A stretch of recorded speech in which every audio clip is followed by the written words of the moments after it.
Hi, I'm Pastor Dwight Ford, better known as the People's Pastor, founder of Grace City Church, but also Critical Mass, which is a leadership development consulting firm. And today we're having perspectives in leadership, and I couldn't think of a better person to start off our series, our web series, having a conversation with someone that is well versed in leadership. His military career speaks for itself. He's well-traveled, well-spoken, and has dealt with various levels of leadership. And having a chance to help develop personnel, he's serious about making sure that leadership continues beyond himself. He's also serving as a founder of a wonderful firm that spends time in coaching and development and working with additional institutions and firms. I have with me none other than retired Colonel Burl W. Randolph Jr. Thanks for being with us today. Thanks for inviting me, Reverend. Well, we're going to just jump right into it. You know why we're here. Leadership is what you do. That's right. A leader is who you are. Kind of, if you just had to capsulize, just to give us a working definition before we launch off here, what would be a great working definition for leadership as you understand it? Well, you know what? I've been doing this for about 32 years, Reverend. I spent nearly 32 years in the Army, 3 years here as a civilian teaching leadership. And I have to go back to the original definition I heard of military leadership. The art of influencing and directing people in such a manner to obtain their willing obedience, confidence, respect, and loyal cooperation to accomplish the mission. As part of my doctoral studies, Doctor of Management and Organizational Leadership, there's hundreds of leadership definitions. I mean, literally hundreds of them. And so as I did my study, I went back to Dr. Bernard Bass, who said, leadership is best defined by the institution that's using it. So a clergy has a different perspective of leadership than a police officer, who has a different perspective than a fireman, who has a different perspective of a soldier. But of course, everyone wants to know one definition. And so you go back to the father of modern management, Peter Drucker, and he said, leadership to what end? What are you attempting to accomplish? Okay. That will define what leadership is. And of course, in the, I'd say the somewhat more modern era, in the fast changing world, Dr. John Kotter says, management is about coping with complexity, but leadership is about coping with change.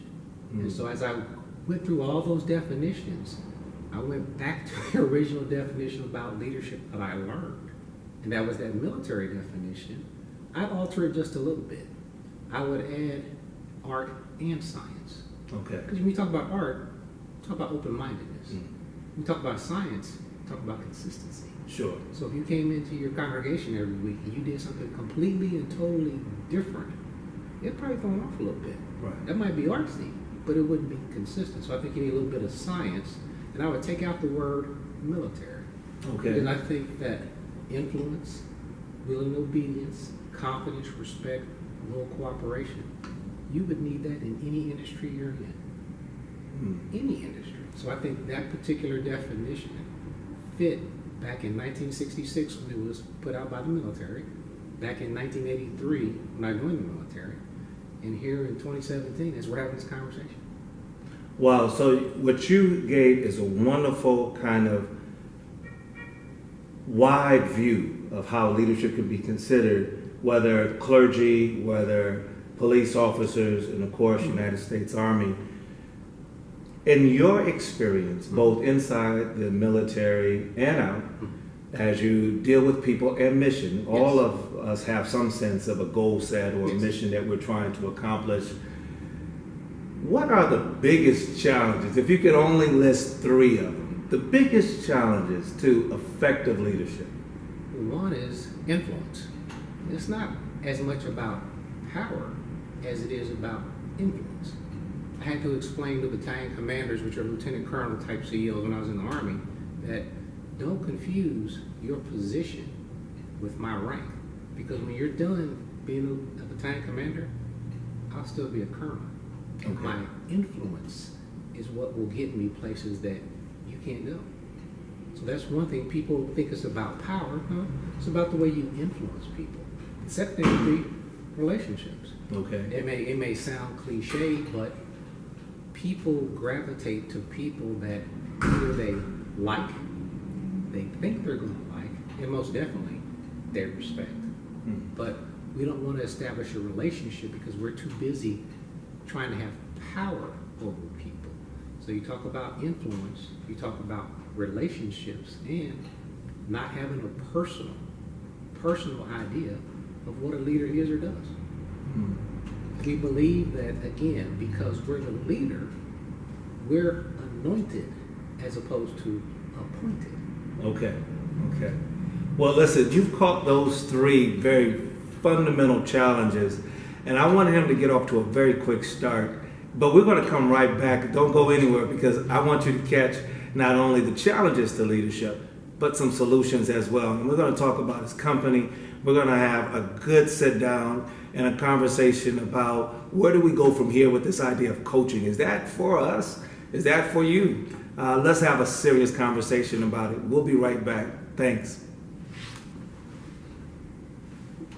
Well, welcome back. This is Reverend Dwight Ford with Perspectives in Leadership, a web product of Critical Mass Leadership and Development Consulting firm. I'm so glad you're with us and that you stayed with us. We're going to get right back in with our special guest, retired Colonel Burl W. Randolph Jr., and he's just given us three fundamental challenges to effective leadership. And I asked him to kind of tailor them down to three, but we know that there's a lot of challenges. If, in fact, if you're talking to an emerging leader, an individual that has just been assigned, an individual that has a title and walks out on the plant floor, walks out into the boardroom for the very first time, and she realizes or he realizes that all these people are looking for me for direction, and then you take those three challenges, what would be an initial first step of how to landscape it? If you could just give those three challenges again, and so that the viewership would remember those challenges, what would be the landscape of how to start mapping a way forward with a new assigned position? Well, the first one, the influence, you've already got the job. Okay. So people think they go into a position and they have to prove something. No, you've got the job. So the fact that you have the job means that you have a certain degree of influence. Okay. So don't overdo it. just don't overdo it. I'd also say, again, the relationship. Relationships are built over time. Again, not everyone will like you or me, and that's okay. But we talked about respect. And so you do have to build relationships based on your personality, not what you think people think of you, or which way they want to go or what they would want to do. And again, everyone is looking for guidance, and so again, take the time, take a step back, and measure the battlefield. Too often leaders want to jump right in. They want to start changing things. Okay. You remember I mentioned a little bit earlier about the science, the consistency? Yes. You can't change things. But isn't it better to figure out what's going on and what works and what doesn't, as opposed to changing everything, changing the entire landscape, and then everything that doesn't work now is your fault. So what's the window that you have? Everyone has a window. When you're you probably know this better than most. The military picks people up and moves them to new posts, new positions all the time. Yeah. Whether you ask for it or not, whether the tour is done or not. Yes. The military has a way of honing leadership and in ways that are probably unconscionable for the rest of the world. I mean, you just get picked up and put and moved. With that said, how much time do you got to start for the people to kind of see that you know where you're going and what you're doing? Is there a space? Do they need to see something moving? Every president goes through this, that they inherit a platform of efforts that have already begun by the time they are inaugurated in January. And every president seems to say, well, this is what we're going to change this. In the first 30 days, we're being graded and measured by what we haven't changed in the first 90 days. How long do we have? The day you walk in is the day that it starts. Because people have expectations of leaders. And as a wise general once said, leaders have to always be on point. Because after all, no one asked you to be their leader. Okay. You volunteered for the job. So from day one, you have to go in with a plan. And again, there are some things based on your values and your characters you're just not going to accept. People need to know those things right up front. There are other things that you don't understand. You need to write those things down to get greater understanding. And there are some things that you just love to death. I mean, they are just so successful and they're going on. You want to reinforce those things, but you have to figure those things out very quickly. It may take a week, it may take a month, but you definitely have to do those three things. But as you said, too often we go in and we want to change everything. Well, there's no reason to change everything. You know you Okay. know your values, you know how you were brought up, you know what you're just flat out not going to tolerate. Everyone else should know that. You also know what you like, what looks good, Sure. what seems to be working. And you get a thirst and a hunger for that. You want to know more about it. Why is this successful? Because let's be honest, everybody loves a winner.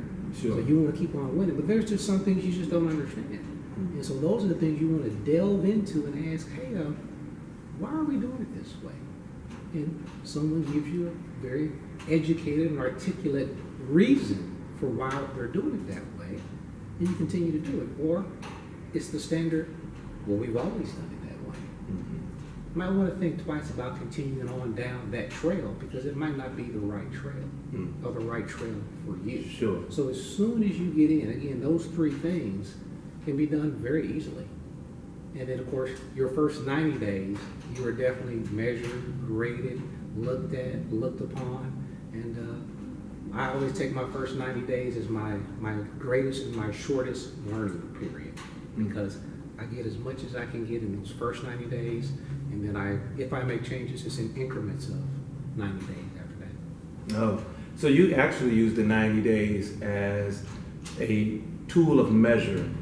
So you give yourself 90 days, whether it's the public opinion that says you probably got about 90 days or 60 days or 30 days. You're going to give yourself 90 days to do your most learning. And then everything you gather in that 90 days, we know that there are some things that will probably be after that scope. But the majority, overwhelming majority rather, will be gathered in that 90 days. Then the rest of your time in leadership, you're dealing with how to implement, take away, add to that which you figured out and ascertain or gather in that 90 days. Oh, definitely. Because when that old saying that you have to hit the ground running, that's exactly what it means. Do you think it's accelerated even more in today's leadership? You know, we used to even do strategic planning for 3, 5 years, or 8 years. That day is done. Right. We do now strategic planning. We call it strategic, but the most we're going to get out of it is 3 years. Right. I think it is Drucker that actually said, you mentioned him earlier, in a quote, that this is the most volatile, uncertain, complex, ambiguous time ever, that it's fast moving and it shakes so often. Do you think that leadership expectations from the individuals that we have the privilege of leading have even higher expectations now? Oh, of course. Because people, and for the most part, people know what they want. And so they expect you to help them get what they want. Because like I said, you got the job. They didn't. So one of the expectations of a leader is providing resources and removing obstacles. So I'm having an issue with this. Now that you're the new leader, how are you going to help me move it out of my way? No, you listen. This is why I wanted this conversation. Did you hear what he just said? This idea of leaders helping remove obstacles to enhance the personnel and the people that actually follow or report to. When we come back, we're going to have a conversation about this idea of mentorship and coaching, the idea of professional development.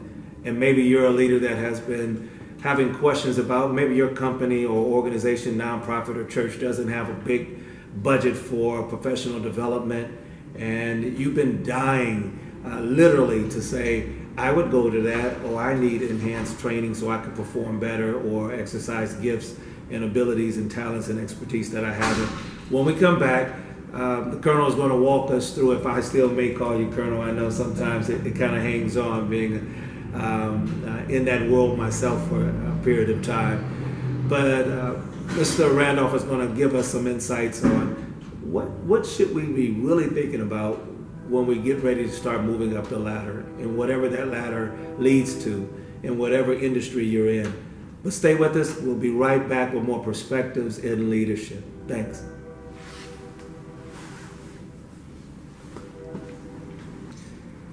Hi, this is Reverend Dwight Ford, and again, you're with Perspectives in Leadership, a web product of Critical Mass Leadership and Development Consulting firm. I'm having a wonderful conversation with retired Colonel Burl W. Randolph Jr., and we're having a serious conversation about what it means to develop leadership abilities and skills and how to employ them in a very real world context. We left off earlier in a conversation about this idea of coaching. Now, we put it in perspective that coaching is really a defined relationship where there has a start and stop period of time. Unlike mentoring, we all have mentors, we need mentors, and I don't think our community should devalue mentorship at all. I think actually the level should go up. Yes. But coaching is a little different. Yeah. Being an African American man, do you see many others that are asking for these really defined relationships? And is it something that we could help broker a conversation rather in a relationship with a bigger community about what it means to pursue active and build a platform for coaching relationships? Well, what I think is that people think because they're at a certain level, they don't need a coach. I can have a mentor, I can pick up the phone, I can call my mentor whenever I get ready, so forth and so on. I personally don't do that. I expect a relationship. Okay. And I have, with my proteges and mentees, I would say the key to that relationship, now they call me to check on me. Mm-hmm. And it's not just always they need something. Hey, we're just calling to see how you're doing. Or they send me an email. Or however it is they do it. So it is an actual relationship over time. A lot of the guidance will tell you, a lot of doctrine will say it's for a defined period of time. But Sure. the mentor and the mentee define that time. And so I have people that I've mentored for years. Coaching, for some reason, we shy away from it because one of the first things is that, well, I'm the leader, so no one needs to tell me what to do. Well, it's not my job to tell you what to do as the coach. Okay. I mean, it's not. Okay. It's not my job to tell you what to do as a coach because, as I said, you're supposed to be the expert, and in the coaching contract that we sign, it says you're the expert. I'm attempting to refine that knowledge. But coaching is an investment. That's why it costs money. But a lot of times we don't want to invest in ourselves. Yeah, talk about that, because it's actually a cost. Yes. Or better, you use the appropriate term, an investment. It is an investment. So give some more insight to how it is that we should actually see this as professional development and that we should be willing to spend money, or a better term, invest money in our own future. Is that something we should budget? Is that something we should ask the company for? Is that something that we should cut back on cable television so that we can actually have these few extra $100 at the end of the month, or whatever the cost may be? I think it's something that you should budget for, you should ask your company for, and the expectation is, what do you plan to get out of the coaching relationship? I know that you're not just going to, quote unquote, give me money. It doesn't work that way. And so you should come into the coaching relationship, because again, it is an investment. What do I want to get out of it? Because that's the first question I'm going to ask you anyway. Okay. So what do you expect to get out of this relationship? Are you trying to grow your business? Are you trying to grow your ministry? What do you expect to get out of this relationship? And then probably, maybe, you may or may not be able to tell me, which is okay. Sure. That's why we're having the coaching relationship. And so, okay, so what are the top 3 things that are on your mind right now? And maybe you write them down. Okay, those top 3 things, which one do you need to resolve in the next 90 days? And maybe you circle 2 of them. Okay, and which one's keeping you up at night? And then you circle 1. We're going to talk about that. Or when you come into the session and you're ranting and raving about whatever, I can't get to anything on your list until we resolve what's in your heart and what's in your stomach. And so I have to resolve the immediate issue that's stopping you from performing at the level you need to perform at. Because as the CEO, you don't get a pass. You don't get a day off. Right. You don't get any of that stuff. No, you don't. So when you come in, we have to resolve that first, but it's also an example. Many organizations don't Their professional development training doesn't thrive because guess what? There are no leaders there. We want to train all the people that do the work, and we promote coaching for the lower levels, Sure. but we don't promote it for ourselves because, again, I'm the leader. I should know everything. Then you should also know that you don't know everything and that you need a coach. You lead by example. Okay. Again, there are things that you don't know. You mentioned strategic planning. I had a CEO that did 5 years. I had a CEO that did 1 year. I accommodated both of them by making templates for both of them because that's where they were at. The one who had the 5-year plan, he planned to be the CEO for the next 5 years. He had already been the CEO for a certain period of time. He lined out what he was going to do. And I'll use your term as earlier, I kind of critiqued the plan I saw on the board. Okay. The other one, he was attempting to develop his leadership plan. And so his strategy. So as we walked through it, we just did it for a year. Like you said, fast moving world, 5 years seems a long period of time. When you have a plan, it doesn't seem quite as long. But again, those are the things we talk about. Those are the things we go through. We talk about the strategic planning. Strategic planning is great, but strategy is only executed at the tactical level. So how do you take your strategic vision and translate it to tactical execution? That's the tough part. And that's one of the reasons why you need a coach, because you understand your vision. That doesn't mean I do. If I took off these glasses right now and asked you to put them on, I could put them on. you can put them on. What can you see? Not what I'm probably supposed to be able to see. Right. And that's why vision has to be translated. Because what I see through my eyes, you can't see through your eyes. And sometimes it takes a coach to help you translate that strategic vision, like I said, to tactical execution. Sometimes it takes a coach to have you realize that that's not a strategy, that's operational. Oh, that's not a strategy, that's an actual tactic. Okay. So you're thinking too low. Hey, that's not a tactic, that's a strategy. That's why that's not happening, because no one understands it. And so sometimes it takes a coach to allow you to understand the things that you know, but again, the knowledge just has to be refined a little bit more. I'm glad you spent that time really drilling in on what a coach really does. I want you to just to tell our audience about your company and how they can make contact, because I'm hoping somebody will say, I want to have a relationship with a coach. I think that I could go to the next level. I really can see myself leading at a new platform, a new vantage point, and that I can turn things around if I only had a coach. Name my company, My Wingman LLC, Leadership and Management Consulting. We help leaders design legacies that last. You notice I didn't say CEOs, I said leaders. Good. Leaders are at every level. Coaches are required at every level. We provide coaching at every level. The tactical level, the operational level, the strategic level. Costs are different for each level, because you kind of have to think differently at every level. The time frames are different for every level, because a CEO can decide to give up 2 hours of his or her time.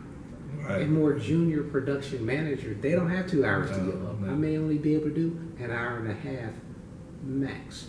We have the individual coaching relationships. We have peer advisory groups where you come together with like-minded people, different industries, but I facilitate, but you coach and or mentor each other.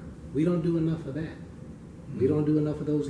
We call them leadership roundtables. No, they're really peer advisory groups.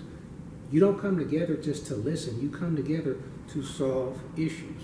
We do organizational diagnosis, design, and development. Diagnosis is before you make a change in your organization, you might want someone to look at it and say, why are you making this change? Sure. Is it the right change? Is it the right direction? Okay, now we've established that. What is it going to look like? So now we're going to design it. Or are we going to redesign it? Or are we going to restructure it? And then we're going to have a development. Now that we've identified the change, we've redesigned it, what does that change mean 5 years from now? When we're talking about strategy, or 3 years from now, when we're talking about strategy, or 1 year from now, what does that mean? We also do, again, government contracting, professional management. Matter of fact, I just recently trained 700 military and civilian personnel over at Rock Island Arsenal on performance management, employee engagement. You know, leaders want to know, well, how do I get my employees engaged? It starts with you. You must be engaging. As a leader, you must be engaging if you want employee engagement. Your employees, they must be receptive, because it'll be new and it'll be different. Sure.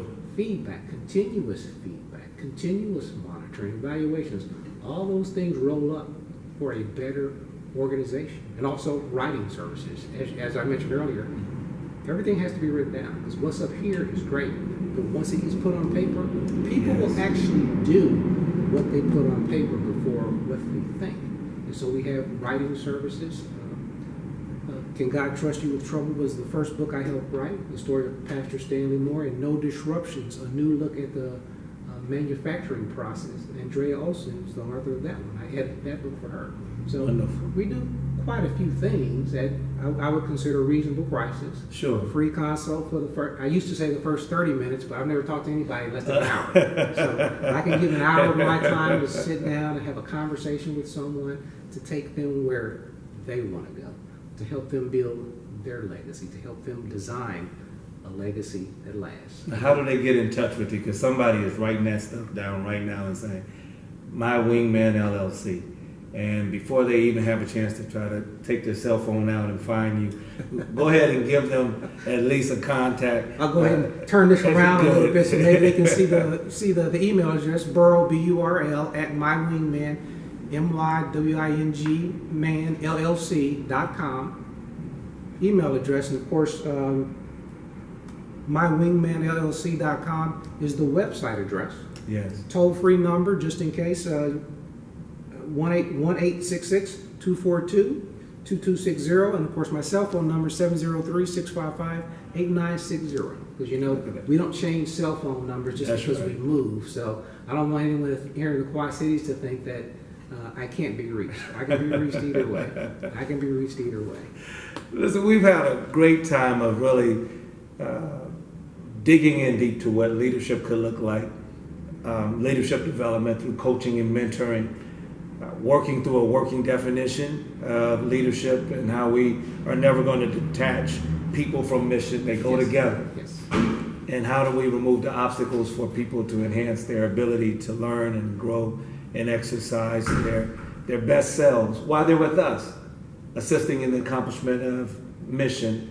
And as we lead beyond our titles with this idea of wielding nothing beyond our influence, that because we are examples of leadership, that we should build relationships that lend toward influence, so that when we say this is the way we need to go as a company, as an organization, as a church, that actually people follow us and that we're not out there by ourselves. Yes, definitely.